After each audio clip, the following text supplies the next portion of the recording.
one. Okay. So you? I guess my name starts with a G too. So. Yeah, exactly. All right, so. Yeah, no? Yes. Okay, cool. I think you should say it. You never say it. Okay, I never said it. Fix my nose hair. Yeah, take your time. Bothering me, yeah. Do your thing. We have no rules now. No rules. Welcome back to another episode of Searching for McGuffin with your hosts, Gabe. and Link. I looked at the wrong camera at That's first. actually 'Cause I looked at the wrong camera because I'm used to being on your side. So I'm off. That's my side now? Yeah.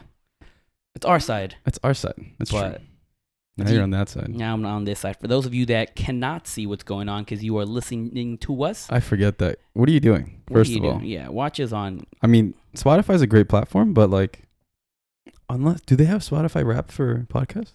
They do, but I don't think anyone listens. I kind of want to know the numbers about that, like how many people actually. I don't think we can anymore, because like most people. I mean, do most people go to YouTube? I don't know where our most. We should probably ask. You know what? We're gonna put up a story, and we're actually gonna do it this week. Yeah, we're gonna put a poll. Tell us where you listen, watch, consume us. Where do you consume me? Our content. Me and Gabriel. How do you drink us or eat us? Or that too, yeah. As you can tell, we are down a host. Yes, he died. It was tragic. Quite funny, but Yearly, how? Tell me how he died. Guys, it's always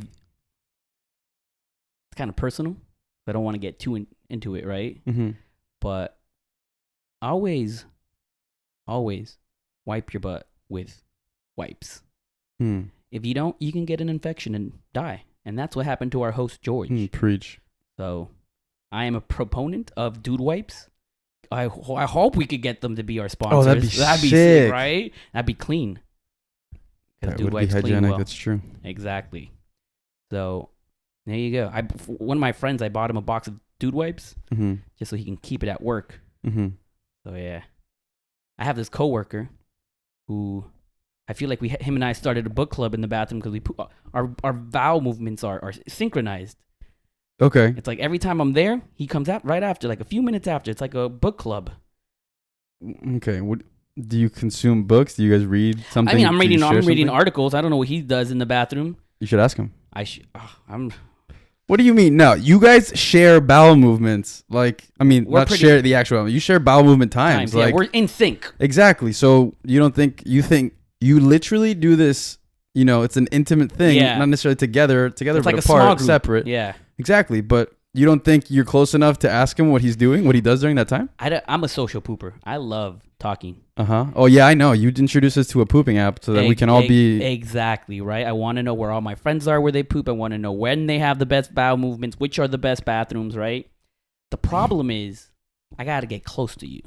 And I'm scared of... Like physically or like... No, like, we have to be friends. I'm scared of going that next step with my coworker. I don't know. You don't know how to approach the next step. And I don't know if he would reciprocate. You get me? The invitation. The next bowel base. Yeah, exactly. We're on first base. We're just pooping together. Yeah. Second base is talking. Talking while you're pooping. While we're pooping, okay. yeah. Having a full-blown conversation. He's older. You get me? Oh, by a lot. Okay. By like, I'm 30. He's probably like 50. He's 30 years older than you? I'm 30. He's probably 50 or 60. Okay, 20 years. Around there. 20, 30.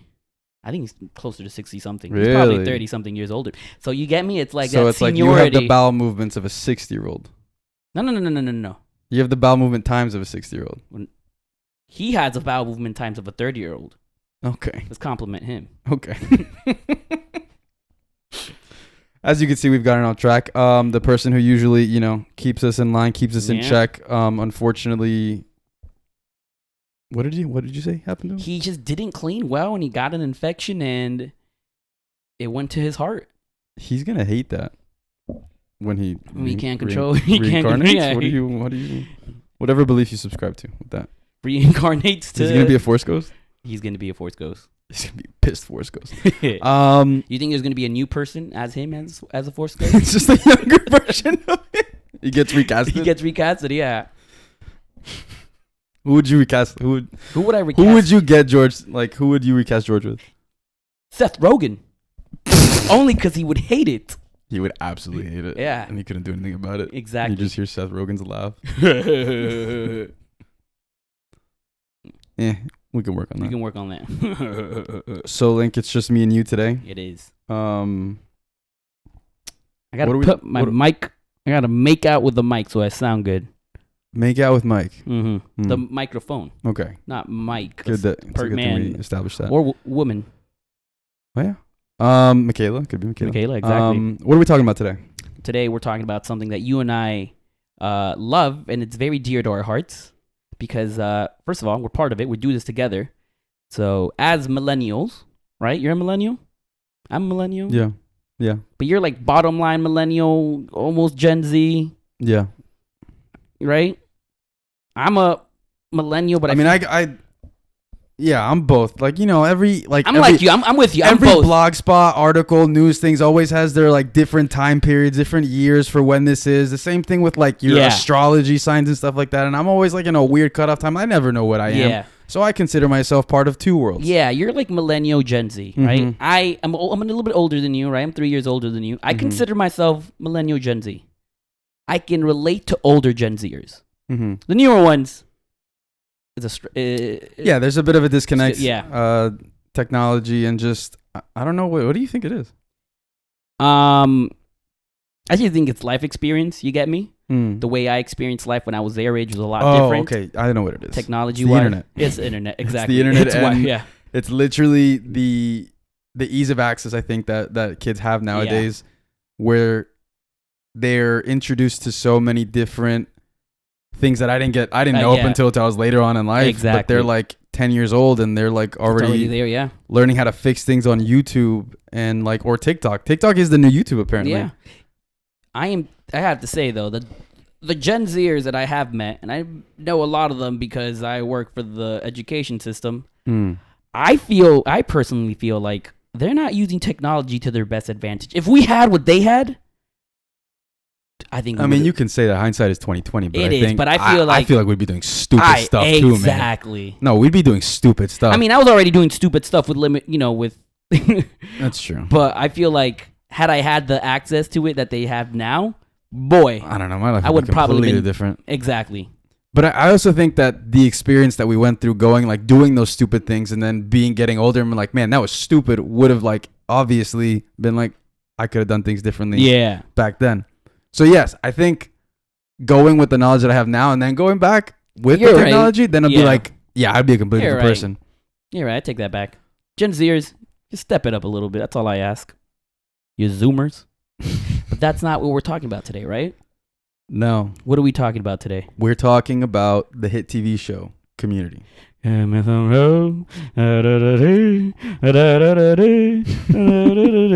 Somebody say they could be her. Oh man.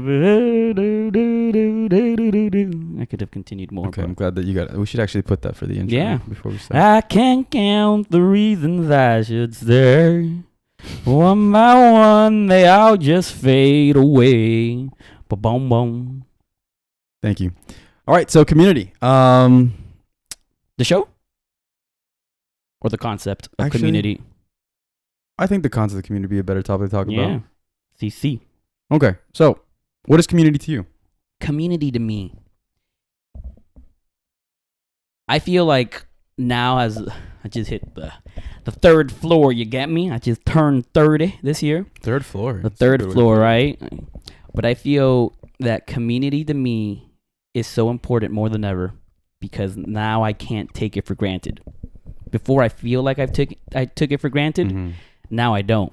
So Community for me is just I don't want to say accountability, but it's part of it, but it's also joy. It's life. It makes life abundant. Yeah.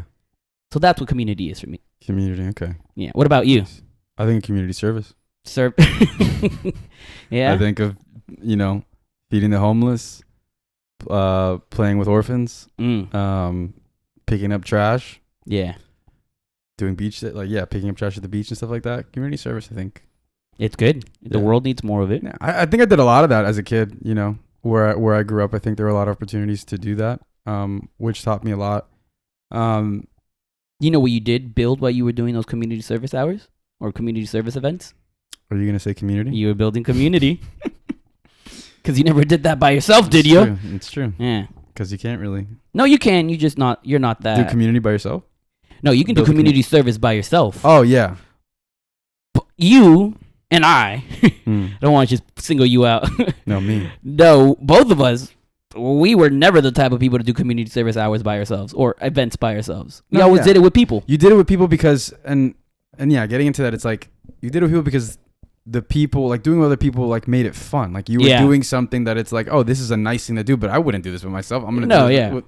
And then as I got older, I'm like, those are actually good things that we did. Yeah. Like I was like, I mean, doing things with other people kind of makes it easier. Yeah. It's like, obviously there's peer pressure to do like either bad things or good things, but like there's a line, like you can do either or. It's not only like, oh, this peer pressure is going to make you like, all these people are going to make you do a bad thing. Yeah. And you know, you're going to have like negative consequences from it. There are good choices. There are good things that people can do together. Like what friend groups, bro. It's literally just, you know, friends. Mm-hmm. Which is why I love that show so much. Yeah. Like it captured an era of like, cause I was a child when Friends came out and came out before I was even born. But it's like, I kind of, Friends and Seinfeld actually, like it kind of romanticized in a way. Like obviously, yeah, they have their moments where they're like, yeah, it's just funny, like comical moments. But I was like, man, these people like are grown-ups. They can do grown-up things. Yeah. But also like they're always hanging out with their friends. They're always either across the hall from each other or always like they're at close proximity to each other. Exactly. Like that, and that because that's the premise of the show, because that connection, you know, those interactions, the craziness that happens in friend groups and social groups is entertaining to watch, but also it's an incredible thing to experience in real life. Yeah. When you're able to just, I don't know, there's a feeling you get when you know that like there's a group of people that you're going to go see and everyone's going to be there. Yeah. And I think as we get older, and for me, for me personally, I grew up, I was an only child, you know? That sucks. So it's like, exactly. So it's like, as if anyone couldn't tell. So that was the thing for me where it was like, you guys, like my uncles are older, or they're older than you, then like they're older than me. Yeah. So it's like, we're not really in the same age range. We're not like too far apart. Yeah. But we're like, as like an 8-year-old or like a 10-year-old, it's not like a 17-year-old or 19-year-old isn't going to want to hang out with a little kid like that, you know?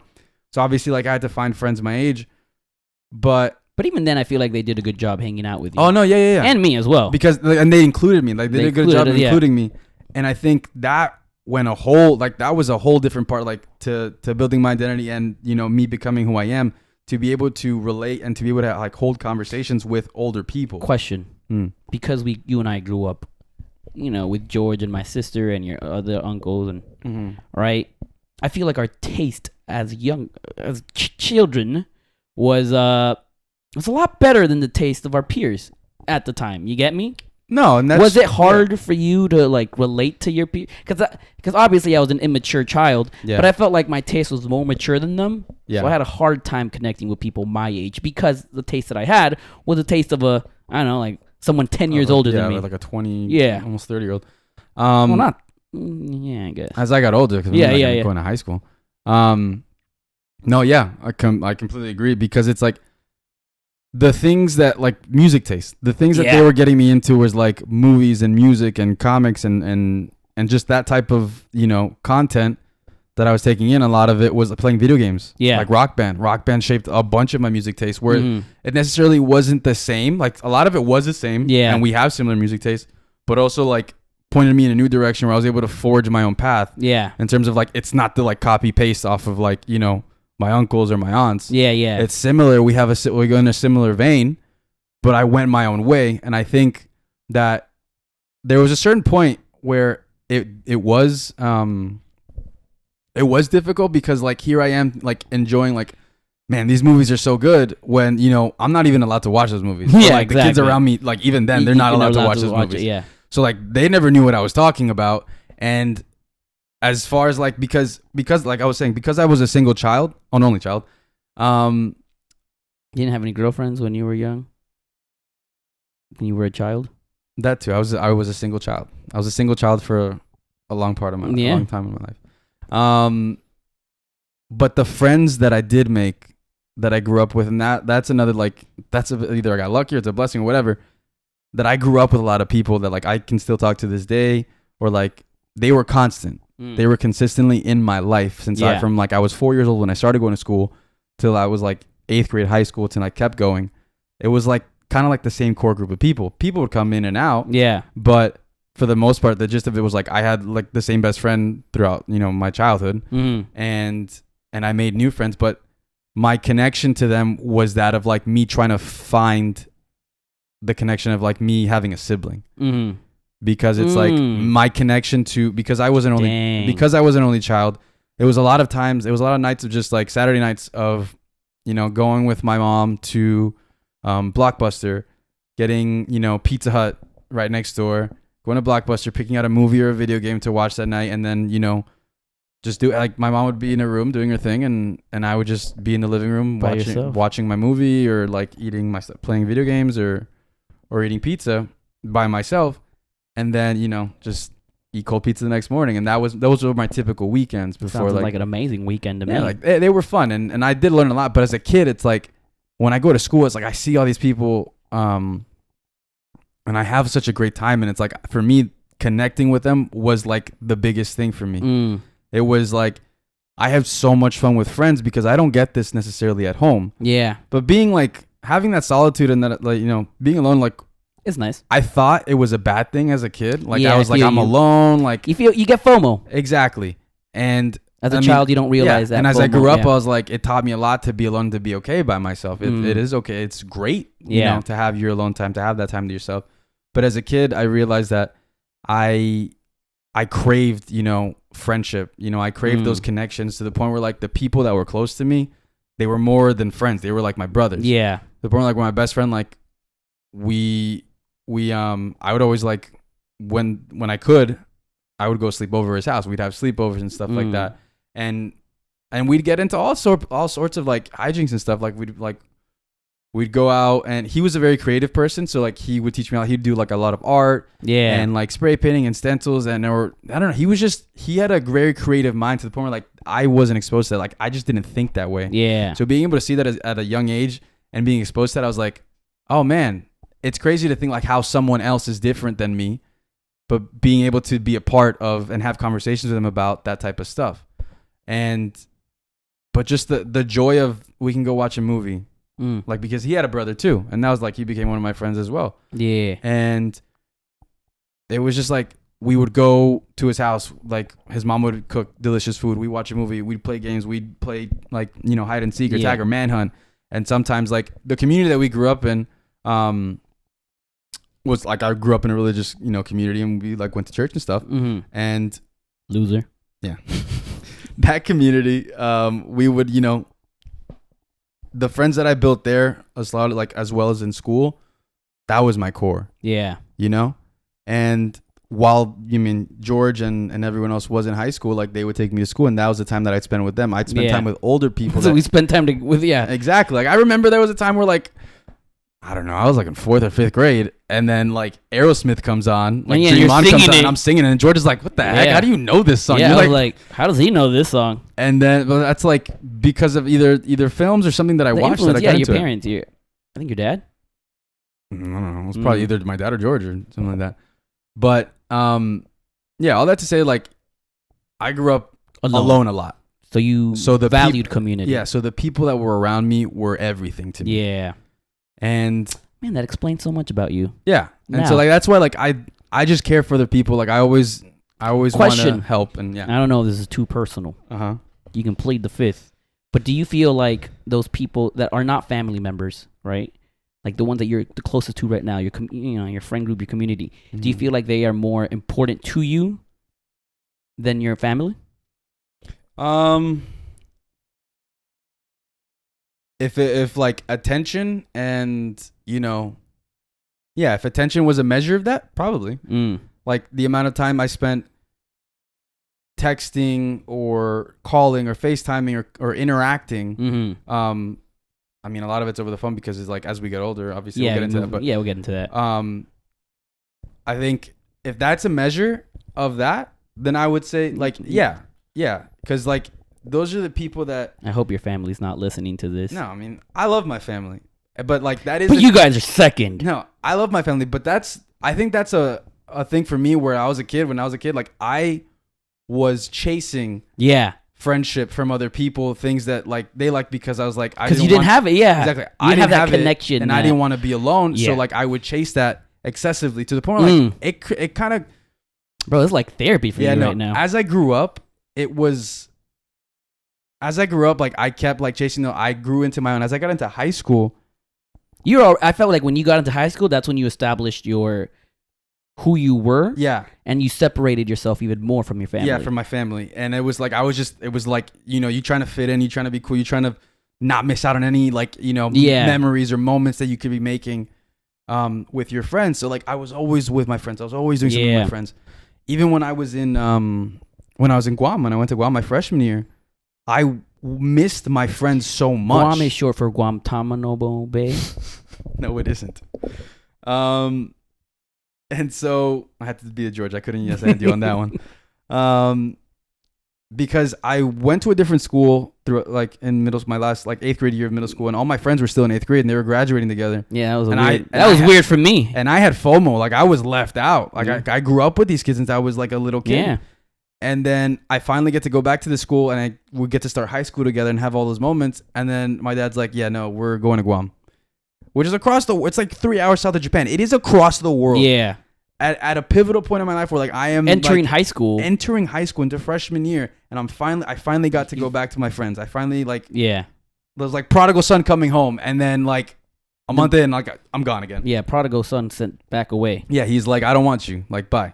And so like I missed my friends a lot, but that experience taught me like you are like where you like it is what you make of it, you know. And I made friends and I made lasting friendships. That's true, because I do feel like one of the things that you did learn was learn how to make friends. Because I'm always astonished by how friendly you are and how easy it is for you to make friends. I'm like, oh my goodness, Gabriel's like a social butterfly over here. Just makes friends with anyone. But at the same time, I know you, so I also know like how introverted you can be. Oh yeah, but I could stay home and binge. Yeah, but I'm like, dang. But I think that's something that you picked up because you were forced to. You know, you switched schools 8th grade, you went to Guam, you come back, right? And then you didn't go back to your original school, you went to another school. You went to like a public school. I went to public school where like I made friends there. Yeah. So for those pivotal years of like, you know, transitioning from 8th grade to high school, I went to 3 different high schools. And like you were forced to learn how to make friends. Yeah. I didn't have to do that. That didn't happen to me. So that's why I feel like I struggle with making friends, because I was never put in a situation where I went to the same school all 13 years, which is the same one we went to until, you know, you did your thing. But like because of that, I was never put out of my comfort zone on learning how to make new friends because I had all my friends. Exactly. Yeah. No. Yeah, it put me in a position where like I had to like evaluate, like I had to be self-aware as a kid, you know, as like a kid that's like going through puberty, going through a bunch of these different changes in life. That's also true. Puberty plays in a role. And it's just like, and that's the thing. I felt like when I like was going through puberty, like I got taller, I got skinnier, I started playing sports. You turned into Jacob from Twilight? For a bit, yeah, for a hot minute there. And those types of things allowed me to, like getting into sports allowed me to learn the culture of sports and integrated me into a whole new world of just like bonding with people, like different groups of people, like, you know, playing pickup soccer or volleyball or, you know, swimming, doing, you know, half marathons or like 5Ks or whatever, like just being super active. I met a bunch of people, and I think the combination of that, like we said before about being kind of like my family was older, and like I was already used to like being able to talk to older people, that stayed with me. Yeah. Where like I had friends that were older. They were in their late 20s or in their 20s that played for the soccer club, played, you know, in the national team, played for other stuff, like going on trips and stuff. And that I feel like taught me so much about, you know, life and the world that we live in. And it taught me to be more empathetic and understand, like, you don't know everyone's story, you know? And sometimes like all you have to do is just listen to people. And that's something that like I'm passionate about, like hearing other people like and their stories and what they have to say and that is like at the crux of who I am. That is like the point. That is my essence of like, I love to be around people and I love to help people. And I feel like my progression in life from everything that's happened to me kind of forced me into that. But all that to go back to your original question, I think that what is community to you? No, not the community, but the family. Am I closer to them or my family? Yeah. I think the chasing of that, I think going out there, like, you know, I want to hang out with my friends. I want to spend time with my friends. I want to do this because they share interests. It's just more enjoyable in certain aspects. And it's different too when they are your age. Exactly. Because you're, like you said, your family's a lot older than you. Exactly. And I mean, this part, I guess, it's personal, but it's like, whatever. This is therapy. Here you go. I feel like with confidentiality, guys, what is said here stays here. We're not sharing it with other podcasts, right? Other podcasts. No, I think that I became I was not good at communicating, you know, with particularly like my parents, you know, my grandparents. And I mean, that's something that unfortunately, like I try to get better at, but sometimes I'm so stuck in like what's in front of me, what's around me and stuff like that.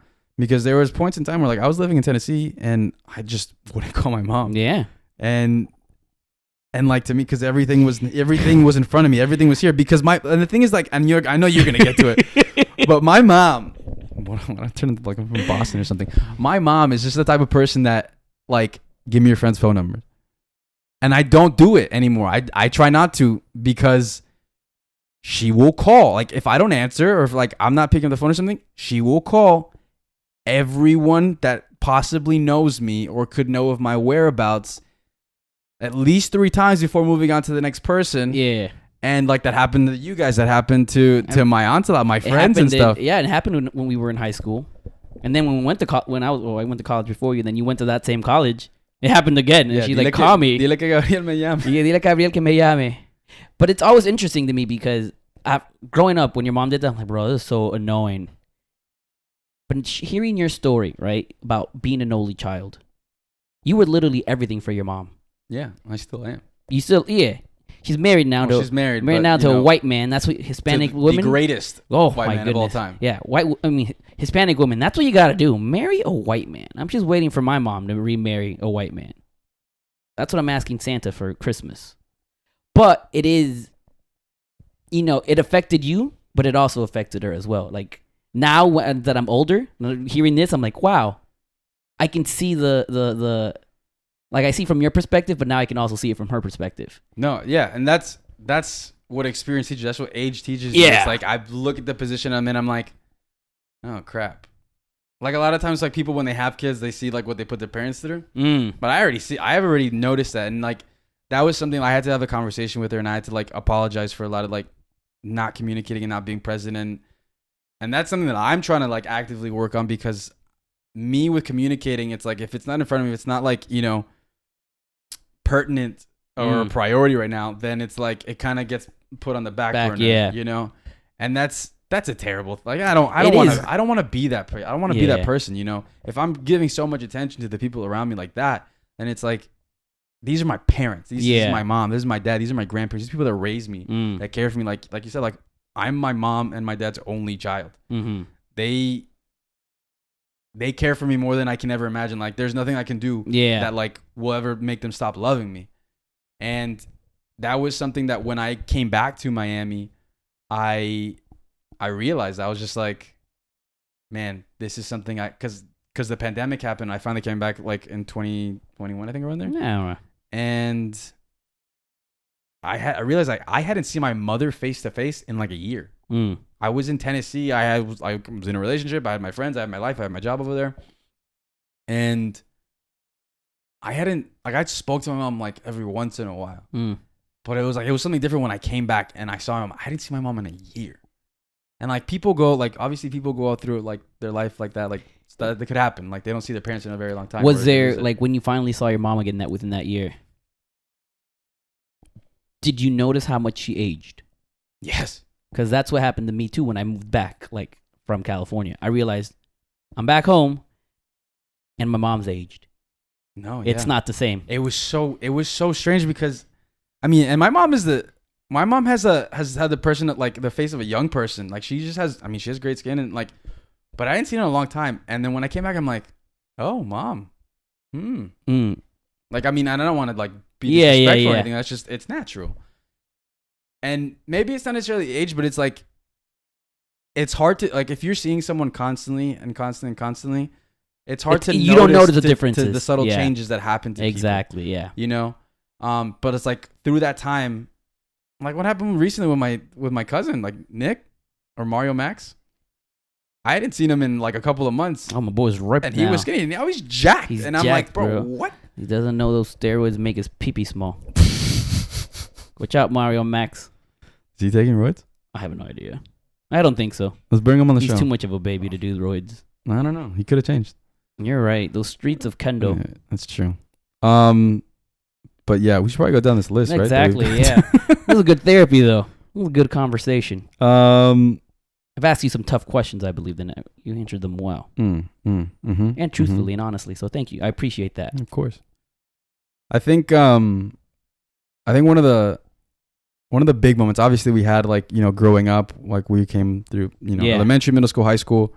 But I think one of the big, you know, times that one of the most pivotal points, especially for community in our lives, was when we went to college. Yeah, to me, that's when I realized the importance of community. Yeah. Yeah, because it's like you left that family. Yeah. You left the family. You made the jump. You made, you know. Yeah. You're gone. Like, you're not in the shelter of your family, your parents, or anything. Like, you're kind of on your own, and you have to do these things for yourself. You have to, you know, keep yourself alive. You build like your own little family. Exactly. And I've said this before, but one of the reasons why I was so happy when you decided to transfer to the same college I was at was because I was there by myself, and I had some friends from that I went to high school with, and some friends that I knew from Miami. But I didn't have family, you get me? And when you got there, I was like, family. Yeah. And it felt special. You felt special. I'm like, wow, I have someone. I don't know how to describe it, but you represented, when I would see you, you would represent my family. Yeah, it was my mom, my dad, yeah. It was a you know, George, my sister, your grandparents, you get me? Because I would spend a lot of my time at their house. So it's like, man, it felt like home when you got there. And that's why I was like, I'm just going to hang out with Gabriel many times. Yeah, no, and that's pretty much, I mean, how it went down. But I mean, it's true because it's someone that you've had a lot more experience with. It's someone that's gone through a lot of similar experiences because we spent a lot of time together. Our families did when we were growing up. And it's like you're in this new part of your life and everything is so new and strange, but there's something that came. Yeah. And it's like, oh, like I know this. Yeah. This is comfortable and like this is an opportunity, like, and I think like we grew you know, together and like we formed a different kind We formed a different bond because like we said earlier, like I graduated high school before you. You had already started drifting away. Yeah. Because you came back and anyways, so we didn't really hang out that much. And I feel like it was in college when you and I started to build our relationship that was outside of George. Yes, because, I mean, that's true. Because we obviously went to the same school. We had other things, but it was because my uncle, you know, was good. George was good friends with your sister. Not good friends. They were dating. They were dating at that point. Yeah. So we were just like, all right, we would hang out with each other. Yeah, because we were kind of like, we were made to. It's not that we didn't enjoy it, but at the same time, it's like, we were brought together through circumstance. It wasn't like we made a choice to go, obviously, but like it was different when we had our own lives, but we still decided this is something that, you know, I still want to hang out with you. I still want to go, you know, go watch a movie or eat dinner or like something with you. Watch shows, yeah. Yeah, and that was such a fun time, man. Those were some of my favorite moments, yeah. And those moments that like, and I mean, even beside the friendship that we made, it was like we were making other friendships. Yeah. And we were introducing each other to our friends. And that's what I loved about it. Because like I said earlier, you're a lot more social than I. So in college, it was hard at first for me. I only made friends with the people I had already known. I really didn't try making new friends. Yeah. It was my second semester there. My best friend comes and we become roommates, and it was easier. Then you come. But because him and I are very similar, we're not the most social butterflies. But when you got there and you started making friends, and you introduced me to them, it was like, all right, it was you helped me make friends. Yeah, yeah, no, it was it was interesting going over there in the first place, and even like that's a whole other story. Yeah. Like, I'm pretty sure I've stated before, but even getting there was like it wasn't like as easy as just going. Or maybe it was that simple, but in my head there was a lot of other things in play. Yeah, variables. That like a lot of things had to happen for me to get there. But it was a choice that I was like, I needed to leave because you needed to grow. Yeah, I was basically in Miami my whole life except for like that year in Guam, and man, that year felt like forever. Yeah, and I ended up going to. I was going to FIU. I was going to the college, the local university here, and I made friends there. Mm-hmm. I wasn't like I didn't make any friends. I made a lot of friends, and I was, going out, but like I realized that this was a piece of like I was turning into someone that I didn't necessarily think I wanted to be. Like I was turning into my friends. Yeah, the people I was hanging out with. You're becoming the community you were hanging out with. Exactly. And I mean, that's not like, it's not supposed to be like a dig at the people I was hanging out with at the time. But at the same time, it's like, it wasn't necessarily who I was at my core. Like they did fun things, but the things were like, they would overdo it. Yeah. And overdo it consistently. And I realized like, I didn't like the life I was living. I didn't like the person I was becoming, to the point where like, even then, like I was chasing my friends. Like, I remember the first couple of months, I was like, oh my God, like, what am I doing? I don't like who I'm becoming. Yeah. Like, it was fun, but like after a certain amount of times, I'm just like, dude, this is crazy. Like, I can't sustain this. And then I ended up going to Orlando a lot because I had some of my best friends, some good friends there. And I was taking the mega bus like every other weekend, like staying here. Like, bus? Like $20 and then going up to the point where like George and my family had like an intervention for me. Like I came into the house and I'm like, what the hell is everyone doing here? And they're like, they sat me down on the couch and then like, why are you going to Orlando so much? Are you okay? Like what's wrong? It's because you lost your community and you were trying to get it over there. Exactly. And it's something that they probably don't understand because they had their own community. Yeah. And I mean, yeah, it's not a dig on them. It's like they never left. They never, but like exactly. they found their people here very early on, and like none like the people didn't really leave. Their core was here. Yeah, and they made new ones as well. Yeah, which is great, but at the same time, it's like my core dispersed, man. Like exactly. They were like the Dragon Balls after you make the wish. It's just like they're just gone. Dang. And I mean, I did the same thing. Like there was just moments where like I felt like this is what I need to do, and then I ended up going, and everything that had to happen happened. Yeah, and I was able to go. You needed to go to Tennessee. Exactly. Not like for so many different reasons, to learn like a different way of life. Just like how I went to Guam and it taught me so much about how other people live. Because Miami can be a bubble sometimes, like just a party bubble. Yeah, staying in Miami, and not even just a party bubble. It's the bubble of like. The culture here is like very, stagnant? Not stagnant. It's like, we live here. We're from Miami, and we're going to let you know we're from Miami, and we're proud we're from Miami.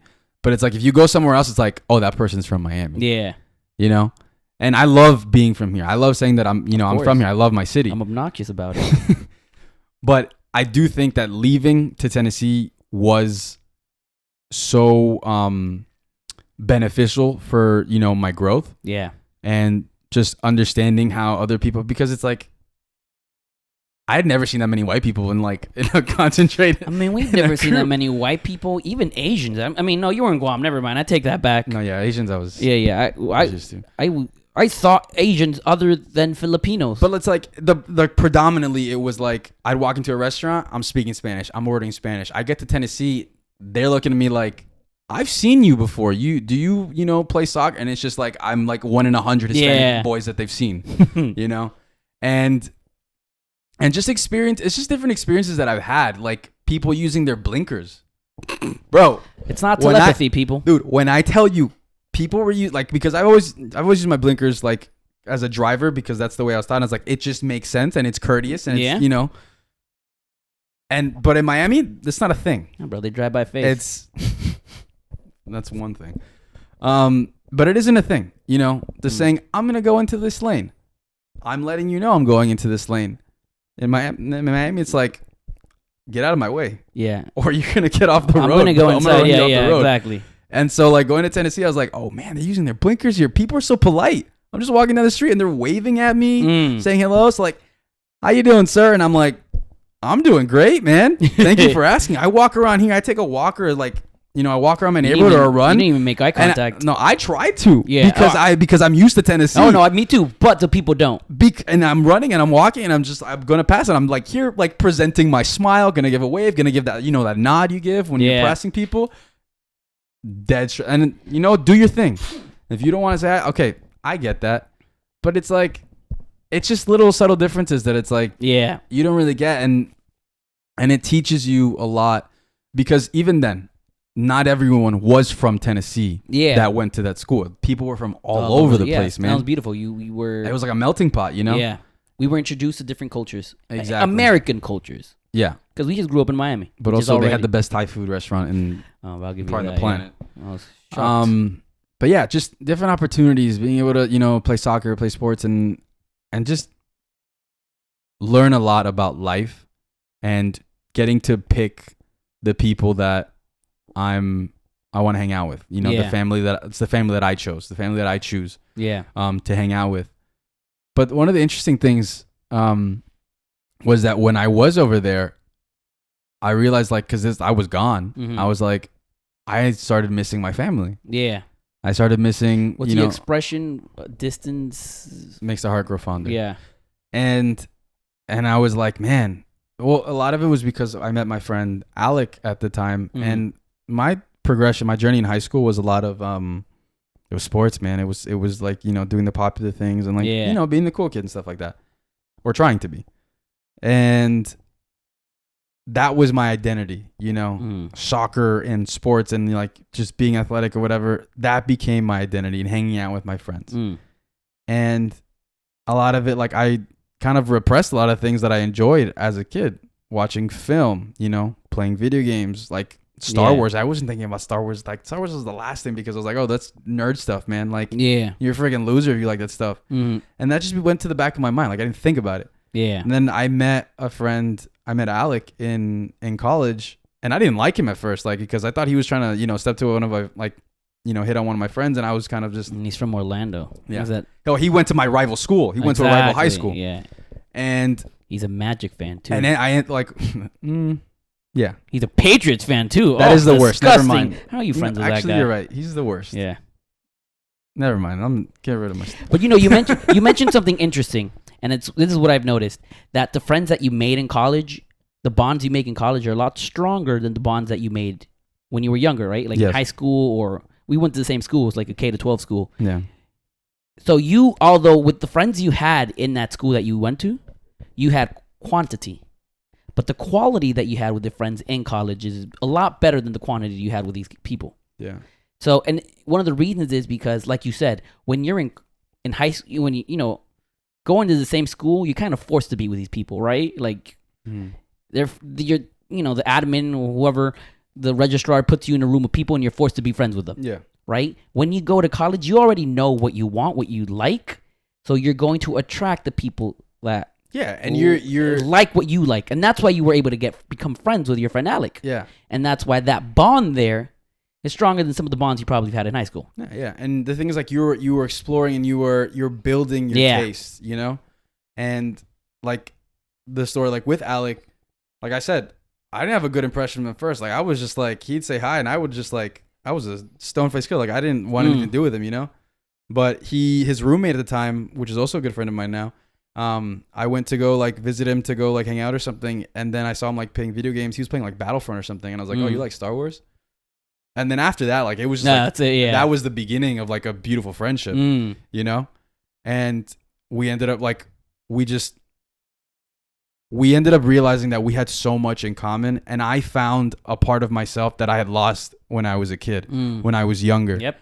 I realized like, man, this is something I'm very passionate about. But even more than Star Wars, it's just like the artistic and creative side of like, I love film, you know. That was something that I just didn't think about. Like I love, that's what I grew up doing, you know, and video games and things like that. but like meeting Alec was like the catalyst for like me opening myself up to like, oh, I love this stuff. And like, you know, not thinking negatively about, you know, the negative connotation, the perception that other people are going to have of me of saying like, you're a nerd. Yeah. You're a geek. You're a loser. Because like, for some reason that was like the stigma. That was the thing I had in my head.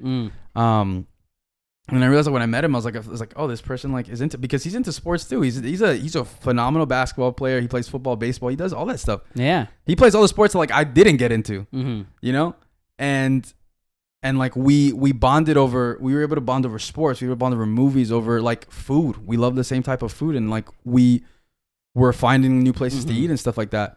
And after that, like he ended up leaving after his first year. But I kept in touch. I kept that friendship because he's like a brother to me now, you know?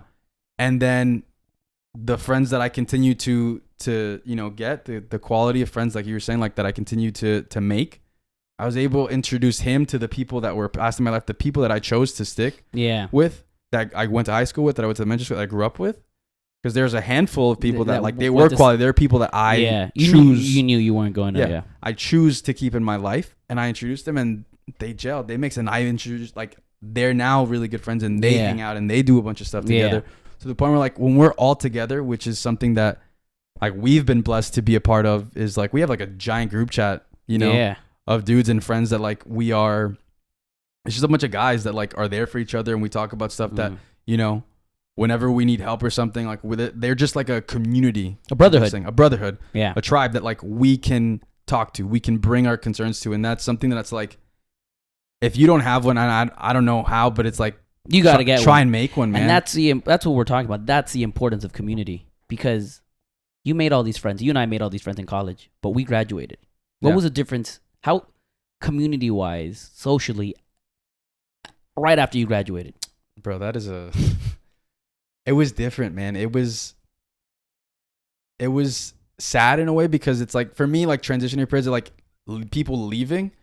Like I have an issue with that. Like I get like emotional way. Yeah. Because like these are people I spent, like I've had so many memories with, and now they're like going and doing the different things. It's a beautiful thing, you know, to move on and stuff, but it's a hard pill to swallow, because it's like these are my people, but this is what's best. You know? But I've found that, you know, like if you want to make people a priority in life, you will. You have to be intentional. Yeah, you have to be intentional. You have to create, you know, figure out some type of way to keep that bond alive. And sometimes, unfortunately, like there aren't people don't want to continue that. Yeah, and I've that's had that's out of your control. Exactly. I've had like those moments in life, and not a lot of times, but the times that it has happened, it's like that crap sucks, man. But it's like you can't do anything about that. All right, just move on. And you know, a lot of times it's like when, like you were saying, the transitionary period of like when everyone graduated, and I was kind of like, it was like a bomb blew up. Yeah. And it's like you kind of had to like stay and like pick up the pieces of like what remained. And I had to make new friends. But these were more of like, and these are friends that like I had a great time with, but it's like these aren't the people that like, you know, I was handpicking. They're not the brotherhood that you. It wasn't the same, but it's like it's not that necessarily wasn't supposed to last forever. Yeah, like there's seasons for everything, there are periods for everything, and you move on as you go on in life, and people will come in and out of your life as needed, you know. Yeah, and I think that there are times when, you know, there are like periods when people leave, and you can be going through something. You know, you can be going through something extremely hard, extremely tough. And that's one of the problems that many, I guess, I don't want to say millennial, because I feel like even Gen Zers now are going to experience it right after you graduate college, right? You go to a new place, you know, you move, obviously. You don't stay in that town where you went to school unless you live there, or university, right? And you're forced to make new friends, right? Because you're out of your comfort zone. You're in a whole new place. And what I've seen, the discourse I've seen online is that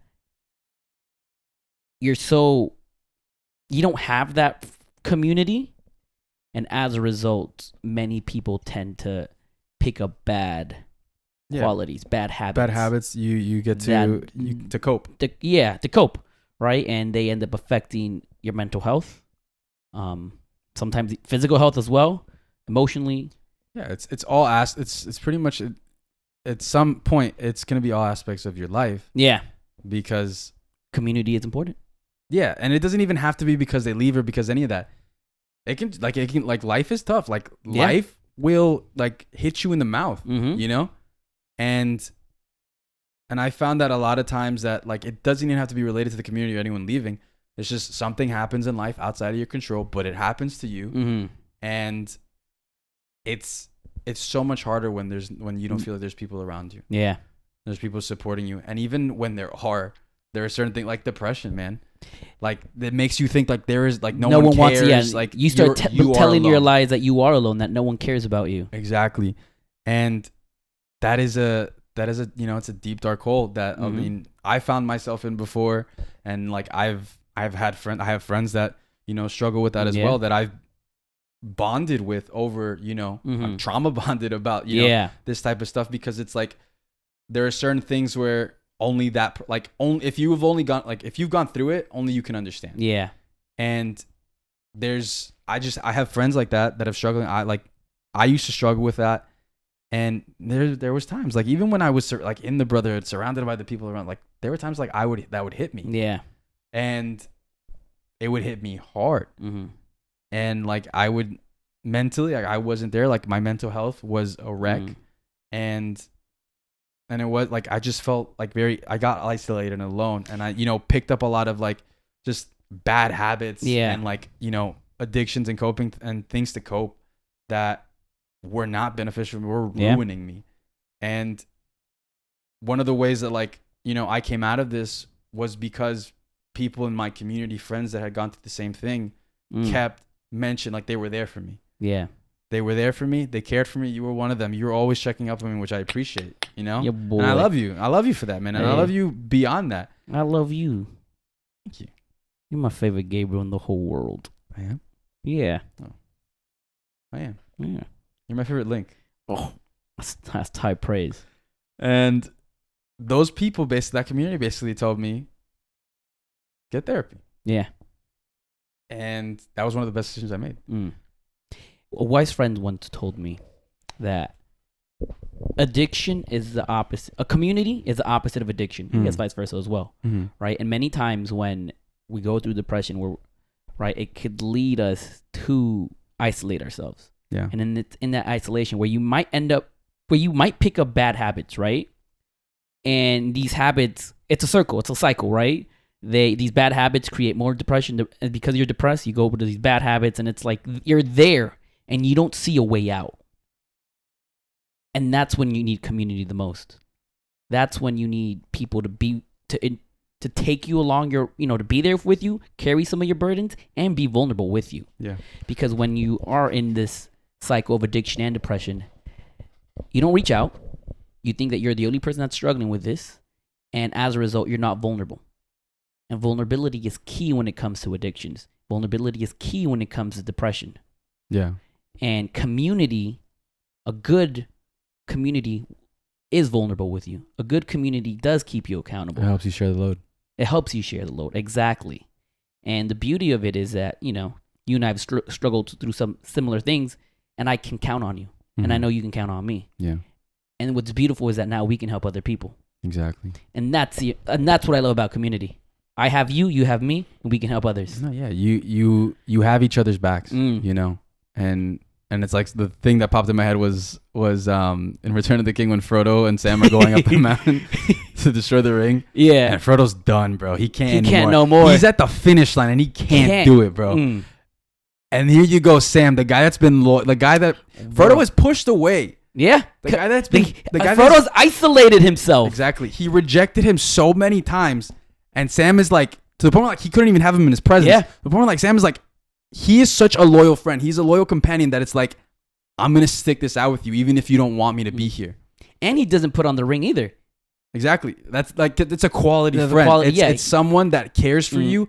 And even though because when you go through addiction, when you go through depression, when you're in a mental space that isn't clear, you do stupid things. You make bad choices and you push people away when you need them closer, you need them the most, And it's so, and that's so evident. But it's like Sam was persistent in the way that Frodo needed him to be, because Frodo didn't want him to be around him. So Sam took his space, took his distance, but always kept an eye on him. Was always on and saved his life multiple occasions. And basically carries him to the finish line. He's like, I can't carry the ring. Yeah, he doesn't carry the ring.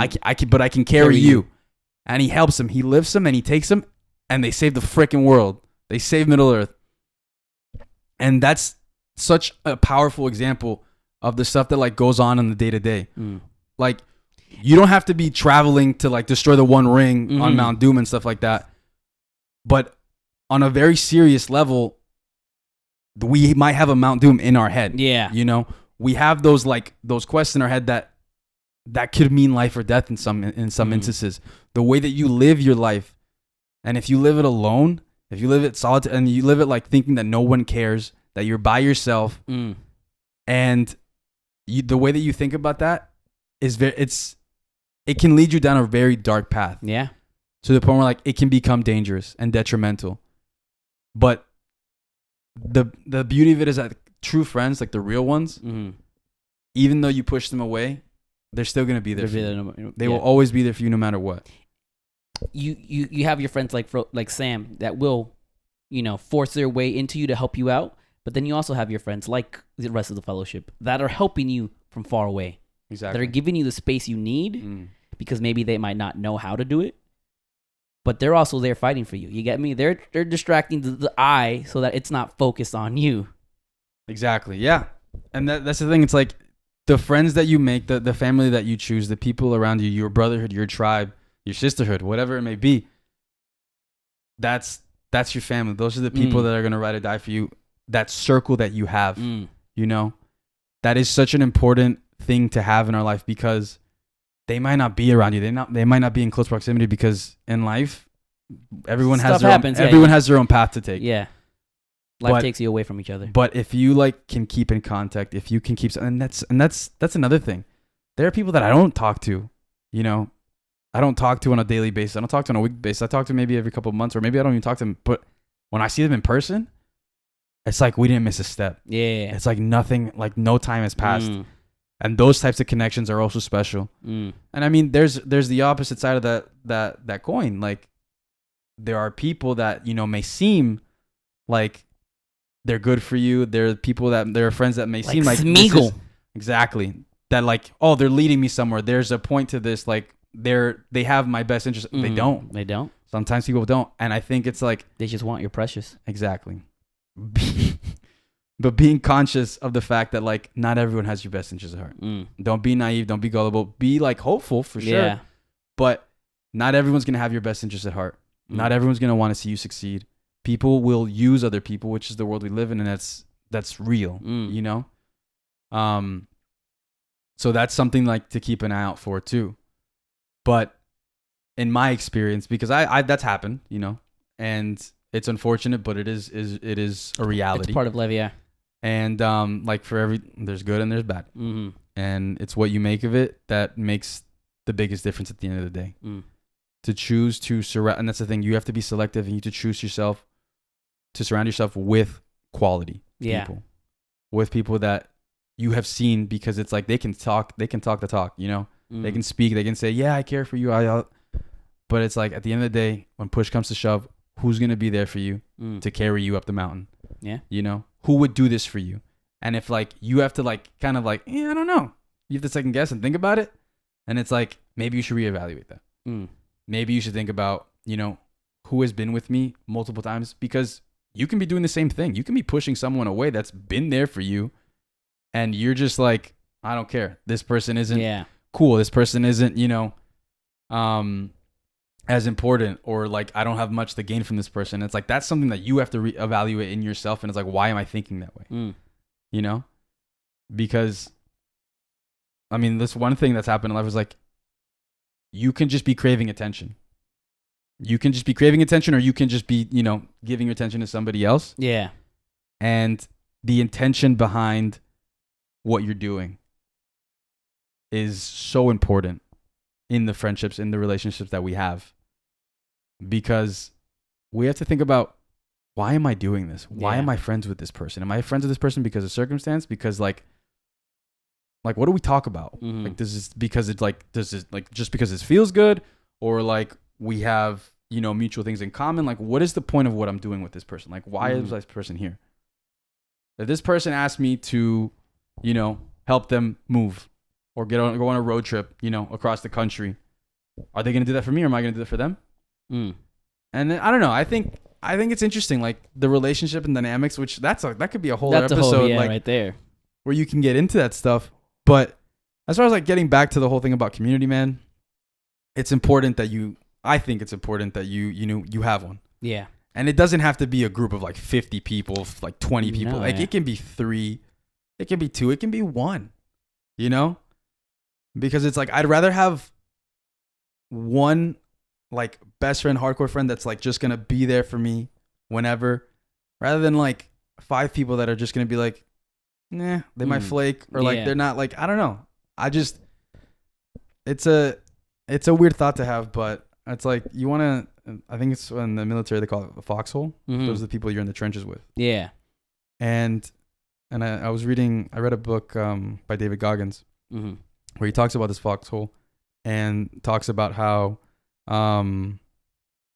you have to be so careful and specific, even if it's so small, because one like weak link, or one like, you know, person that isn't like of the same mentality or doesn't buy into the same thought pattern, that's the Trojan horse. That's like the thing, that's the weak link that breaks you down. That's the thing that messes you up and you fall and you fail. And yeah, I mean, I could talk about this for hours, man. But no, it's good that we're talking about this, man. Yeah, but community is important. Life is better together. I remember when I was in California, I was alone. All my family was here. I made new friends, coworkers, but it wasn't the same. You get me? I didn't have my brotherhood. I didn't have people, and I would text people, you know, every once in a while, but it wasn't the same. I wasn't as intentional, and I feel like although I loved California, I loved California. It's one of my favorite times in my life. I think it was also the saddest times in my life, mm-hmm. because I didn't have the community that I was used to. Yeah. And I remember coming back to Miami thinking, wow, a failure, and coming back, moving in with my mom. But ever since I've been back, I've had community, and I'm 10 times happier than I was when I was in California. Yeah. Because life is better together. Life is better together. So find your fellowship. Find your fellowship. Find your Frodo. Your Sam. Or both. Or Gandalf. Or Aragorn. Find yourself an Aragorn. A Gimli. A Legolas. Be worried about Be weary about Boromir's. Yeah, Boromir, you got to keep an eye on. You got to keep an eye on him. Yeah. But at the end of the day, yeah, he showed up. Until next time, keep on searching for fellowship.